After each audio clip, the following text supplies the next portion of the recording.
بسم اللہ الرحمن الرحیم۔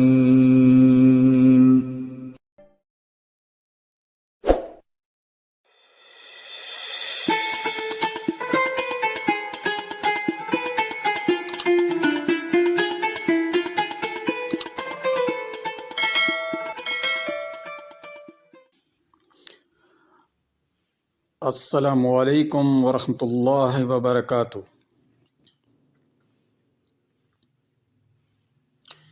انسان ہمیشہ غفلت کا شکار رہا ہے۔ یہی وجہ ہے کہ وہ ہمیشہ دھوکے میں مبتلا رہتا ہے۔ دنیا سمیٹنے میں وہ جلدی میں رہتا ہے، مگر معاملہ جب آخرت کا آتا ہے تو وہ سمجھتا ہے کہ ابھی بہت طویل عمر پڑی ہوئی ہے، بعد میں دیکھ لوں گا۔ حالانکہ جس چیز کے پیچھے یہ بھاگ رہا ہے، اس کا رشتہ اس کے ساتھ ایک ساتھ سے بھی کم ہے، اور جس چیز کو وہ بعد میں دیکھنے کی بات کرتا ہے وہ اس کے بہت قریب ہے۔ یہ دنیا عارضی مسافر خانہ ہے اور آخرت ہمیشہ رہنے کی جگہ ہے۔ آخرت کے معاملہ میں حضرت انسان بوڑھا ہونے کا انتظار کرتا ہے، مگر وہ بھول جاتا ہے کہ اس کے سامنے روزانہ سینکڑوں نوجوان لقمۂ اجل بنتے ہیں۔ پھر بھی وہ انتظار میں ہے کہ وہ بوڑھا ہو کر ہی مرے گا۔ یقیناً انسان شیطان کے خوشنما اور پرفریب جال میں پھنس کر دنیا کی رنگینیوں میں مست ہو جاتا ہے۔ بحیثیت مسلمان ہم کو آخرت کے معاملات میں سنجیدہ ہونے کی ضرورت ہے۔ اس کے لیے انتظار کی بجائے یقین و ایمان کی منزل کو سر کرنا ہوگا، اور دنیا کے ساتھ ساتھ آخرت کی تیاری کرنا ہوگی۔ ایک طویل سفر قبر سے حشر تک ہمارا منتظر ہے۔ اس کے لیے زاد راہ جمع کرنا ہوگی تاکہ قیامت کی ہولناکیوں سے بچ نکلنا یقینی ہو سکے۔ دنیا اور آخرت کے بارے میں قرآن و حدیث میں سنہری رہنما اصول بیان ہوئے ہیں۔ چنانچہ ارشاد باری تعالیٰ ہے، اور میں نے جنوں اور انسانوں کو صرف اس لیے پیدا کیا ہے کہ وہ میری عبادت کریں۔ نہ تو میں ان سے روزی مانگتا ہوں اور نہ ہی چاہتا ہوں کہ وہ مجھے کھانا کھلائیں۔ یقیناً اللہ تعالیٰ تو خود سب کو روزی دینے والا، صاحب قوت و زبردست ہے۔ ابو درداء رضی اللہ عنہ سے مروی ہے، وہ کہتے ہیں، نصیحت کے لیے موت اور توڑنے کے لیے زمانہ کافی ہے۔ آج گھروں میں تو کل قبروں میں رہو گے۔ حضرت شداد بن اوس رضی اللہ تعالیٰ عنہ فرماتے ہیں، سرکار دو عالم صلی اللہ علیہ وسلم نے فرمایا کہ عقل مند آدمی وہ ہے جو اپنے نفس کا محاسبہ کرتا ہے اور مرنے کے بعد کے لیے عمل کرتا ہے، جبکہ عاجز اور درماندہ آدمی وہ ہے جو اپنے آپ کو اپنی خواہش کا تابع بنا لے اور پھر اللہ تعالیٰ سے امید باندھے۔ بہرحال دانش مند اور دور اندیش اور عقل مند وہی ہے جو ہمیشہ دائمی زندگی کو بہتر بنانے کے لیے کوشاں رہے اور اس چند روزہ زندگی میں لڑ کر ہمیشہ کے عذاب سے اپنے آپ کو بچا لے۔ دنیاوی زندگی میں ہر شخص اپنے فائدے کے لیے محنت و مشقت کرتا ہے، اپنے معاملات سنوارنے اور ذرائع معاش کے لیے کوشش کرتا ہے۔ ان میں سے کچھ لوگ ایسے ہوتے ہیں جو دین اور دنیا دونوں کو سنوارتے ہیں۔ یہ وہ لوگ ہیں جنہیں اللہ تعالیٰ نے دنیا میں خیر و برکت سے نوازا اور آخرت میں بھی ان کے لیے بلائی حکمرانی ہے، نیز انہیں آگ کے عذاب سے بھی تحفظ دیا۔ موت اللہ تعالیٰ کی نشانیوں میں سے ایک نشانی ہے۔ نبی رحمت عالم صلی اللہ علیہ وسلم ایک دفعہ اپنے اصحاب کے ہمراہ بکری کے ایک مردہ بچے کے پاس سے گزرے، اور آپ صلی اللہ علیہ وسلم نے اس کا کان پکڑ کر فرمانے لگے، تم میں سے کون اسے 1 درم کے بدلے خریدنا پسند کرے گا؟ تو اصحاب رسول صلی اللہ علیہ وسلم نے عرض کی، آقا صلی اللہ علیہ وسلم، ہم تو اسے مفت میں بھی نہیں لینا چاہتے، یہ ہمارے کس کام کا ہے؟ آپ صلی اللہ علیہ وآلہ وسلم نے پھر دوبارہ پوچھا تو انہوں نے عرض کیا کہ اللہ کی قسم اگر یہ زندہ بھی ہوتا تو پھر بھی عیب دار تھا، اس کے کان چھوٹے ہیں۔ تو پھر رحمت عالم صلی اللہ علیہ وسلم نے ارشاد فرمایا کہ اللہ کی قسم، اللہ کے نزدیک دنیا اس سے بھی زیادہ حقیر ہے، اور فرمایا آخرت کے مقابلے میں دنیا کی مثال ایسی ہے جیسے کہ کوئی سمندر میں اپنی انگلی ڈبوئے اور پھر دیکھے کہ اس کے ساتھ کس قدر پانی آتا ہے۔ دنیا کی حیثیت آخرت کے مقابلے میں ایسی ہے جیسا کہ انگلی کے ساتھ لگے ہوئے پانی کے قطرے کی سمندر کے مقابلے میں۔ رسول اللہ صلی اللہ علیہ وسلم نے فرمایا، دنیا میں اس طرح رہو جیسے تم ایک راہ چلتے مسافر ہو یا کسی منزل کے راہی۔ حضرت عبداللہ بن عمر رضی اللہ تعالیٰ عنہ سے نے فرمایا، جب شام ہو جائے تو صبح کا انتظار نہ کرو، اور جب صبح ہو جائے تو شام کا انتظار نہ کرو، اور بیماری سے پہلے صحت کو غنیمت سمجھو اور موت سے پہلے زندگی کو غنیمت جانو۔ زندگی ایک سفر ہے اور انسان عالم بقا کی طرف رواں دواں ہے۔ رسول اللہ صلی اللہ علیہ وسلم نے فرمایا، دنیا آخرت کی کھیتی ہے، یعنی دنیا میں ایمان و عمل کی جو فصل کاشت کرو گے آخرت میں اسی کا پھل ملے گا۔ حقیقی سعادت مندی یہ ہے کہ انسان کا خاتمہ بالخیر ہو۔ محض رضی اللہ عنہ کہتے ہیں کہ رسول اللہ صلی اللہ علیہ وسلم نے فرمایا، جس شخص کی آخری بات لا الہ الا اللہ ہوئی تو وہ جنت میں داخل ہوگا۔ ابو داؤد اور حاکم نے اسے صحیح سند کے ساتھ روایت کیا ہے۔ قرآن مجید فرقان حمید میں اللہ تعالیٰ فرماتا ہے، اور آپ دنیاوی زندگی میں زیب و عیش کی ان چیزوں کی طرف حیرت و تعجب کی نگاہ نہ فرمائیں جو ہم نے کافر دنیا داروں کے بعض طبقات کو عارضی لطف اندوزی کے لیے دے رکھی ہے، تاکہ ہم ان ہی چیزوں میں ان کے لیے فتنہ پیدا کر دیں، اور آپ کے رب کی آخری عطا بہتر اور ہمیشہ باقی رہنے والی ہے۔ شیطان رجیم مختلف ہیلوں بہانوں سے انسان کو گمراہ کرتا ہے کہ بخشش تمہاری یقینی ہے، کسی کو اس دھوکے میں مبتلا کرتا ہے کہ خدا تو غفور رحیم ہے، تم گناہ کرتے چلے جاؤ وہ بخشتا چلا جائے گا، کسی کو جبر کا عقیدہ سمجھاتا ہے اور اس غلط فہمی میں ڈال دیتا ہے کہ تم تو مجبور ہو، بدی کرتے ہو تو خدا تم سے کراتا ہے اور نیکی سے دور بھاگتے ہو تو خدا ہی تمہیں اس کی توفیق نہیں دیتا۔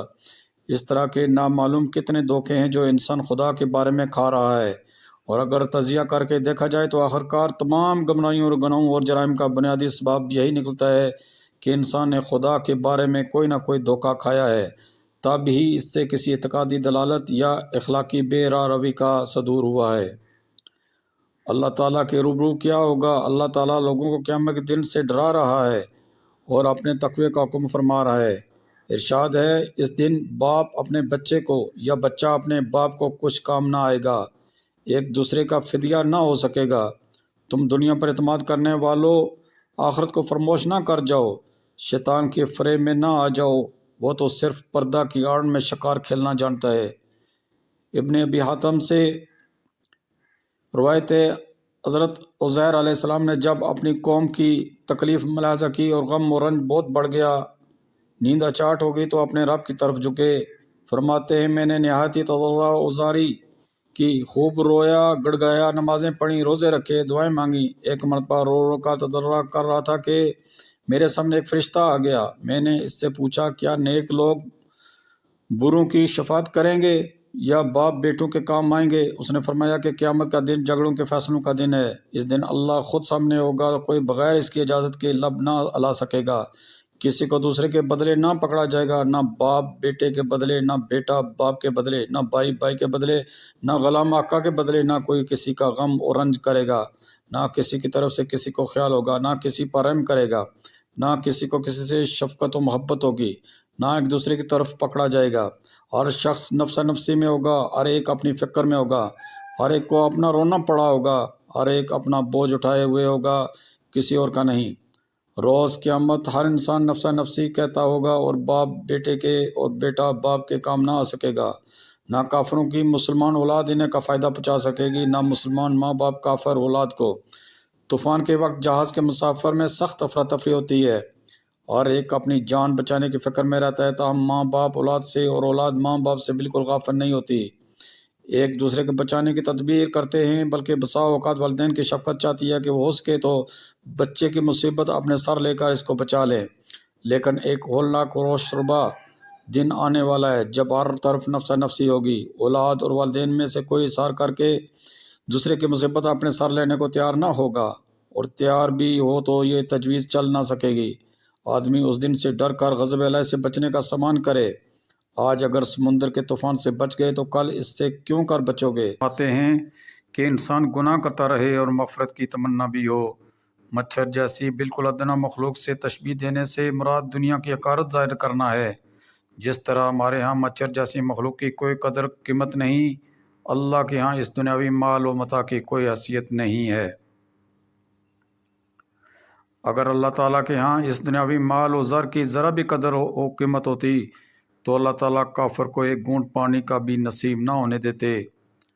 کافر دنیاوی نعمتوں سے کیوں مالا مال ہیں؟ کیونکہ اللہ کے ہاں ان چیزوں کی کوئی حیثیت ہی نہیں کہ اللہ ان کی بنیاد پر اپنے دوستوں دشمنوں میں فرق کریں۔ ہاں، جن چیزوں کی اللہ کے ہاں قدر و منزلت ہے، ایمان، تقویٰ، پرہیزگاری، وہ صرف اللہ نے اپنے بندوں کے لیے خاص کی ہیں۔ دنیا کی حقیر بے حیثیت ہونے کی یہ بہترین دلیل ہے کہ اللہ تعالیٰ کی نعمتوں کے دروازے کافروں کے لیے بھی کھلے ہوئے ہیں۔ قرآن مجید فرقان حمید میں ایک جگہ اللہ تعالیٰ ارشاد فرماتا ہے، اے لوگو اپنے رب سے ڈرو اور اس دن سے ڈرو جس دن کوئی باپ اپنے بیٹے کی طرف سے بدلہ نہیں دے سکے گا اور نہ کوئی ایسا فرزند ہوگا جو اپنے والد کی طرف سے کچھ بھی بدلہ دینے والا ہو۔ بے شک اللہ کا وعدہ سچا ہے، سو دنیا کی زندگی تمہیں ہرگز دھوکہ میں نہ ڈال دے اور نہ ہی فریب دینے والا شیطان تمہیں اس کے بارے میں دھوکہ میں مبتلا کرے۔ قرآن مجید کی اس آیت مبارکہ کی روشنی میں یہ سمجھنا چنداں مشکل نہیں کہ دوست، لیڈر، پیر اور اس طرح کے دوسرے لوگ تو پھر بھی دور کا تعلق رکھنے والے ہیں۔ دنیا میں قریب ترین تعلق اگر کوئی ہے تو وہ اولاد اور والدین کا ہے، مگر وہاں حالت یہ ہوگی کہ بیٹا پکڑا گیا تو باپ آگے بڑھ کر یہ نہیں کہے گا کہ اس گناہ میں مجھے پکڑ لیا جائے، اور باپ کی شامت آ رہی ہے تو بیٹے میں یہ کہنے کی ہمت نہیں ہوگی کہ اس کے بدلے مجھے جہنم میں بھیج دیا جائے۔ اس حالت میں یہ توقع کرنے کی کیا گنجائش باقی رہ جاتی ہے کہ کوئی دوسرا شخص وہاں کسی کے کچھ کام آئے گا؟ لہذا نادان ہے وہ شخص جو دنیا میں دوسروں کی خاطر اپنی عاقبت خراب کرتا ہے یا کسی کے بھروسے پر گمراہی اور گناہ کا راستہ اختیار کرتا ہے۔ دنیاوی زندگی کے معاملات میں والدین کی خدمت کرنا تو بے شک ہے، مگر دین و اعتقاد کے معاملے میں والدین کے کہنے پر گمراہی قبول کر لینا ہرگز صحیح نہیں ہے۔ اللہ کے وعدے سے مراد یہ وعدہ ہے کہ قیامت آنے والی ہے اور ایک روز اللہ کی عدالت قائم ہو کر رہے گی، جس میں ہر ایک کو اپنے اعمال کی جواب دہی کرنی ہوگی۔ دنیا کی چند روزہ عیش و عشرت والی زندگی انسانوں کے مابین مختلف قسم کی غلط فہمیوں میں مبتلا کرتی ہے۔ کوئی یہ سمجھتا ہے کہ جینا اور مرنا جو کچھ ہے بس اسی دنیا میں ہے، اس کے بعد کوئی دوسری زندگی نہیں، لہذا جتنا کچھ بھی تمہیں کرنا ہے یہیں کر لو۔ کوئی اپنی دولت و طاقت اور خوشحالی کے نشے میں بدمست ہو کر اپنی موت کو بھول جاتا ہے اور اس خیال خام میں مبتلا ہو جاتا ہے کہ اس کا عیش اور اس کا اقتدار لازوال ہے۔ کوئی اخلاقی اور روحانی مقاصد کو فراموش کر کے صرف مادی فوائد اور لذتوں کو مقصود بالذات سمجھ لیتا ہے اور معیار زندگی کی بلندی کے سوا کسی دوسرے مقصد کو کوئی اہمیت نہیں دیتا، خواہ نتیجے میں اس کا معیار آدمیت کتنا ہی پست ہوتا چلا جائے۔ کوئی یہ خیال کرتا ہے کہ دنیاوی خوشحالی حق و باطل کا اصل معیار ہے اور وہ طریقہ حق ہے جس پر چل کر یہ نتیجہ حاصل ہو، اور اس کے برعکس جو کچھ بھی ہے باطل ہے۔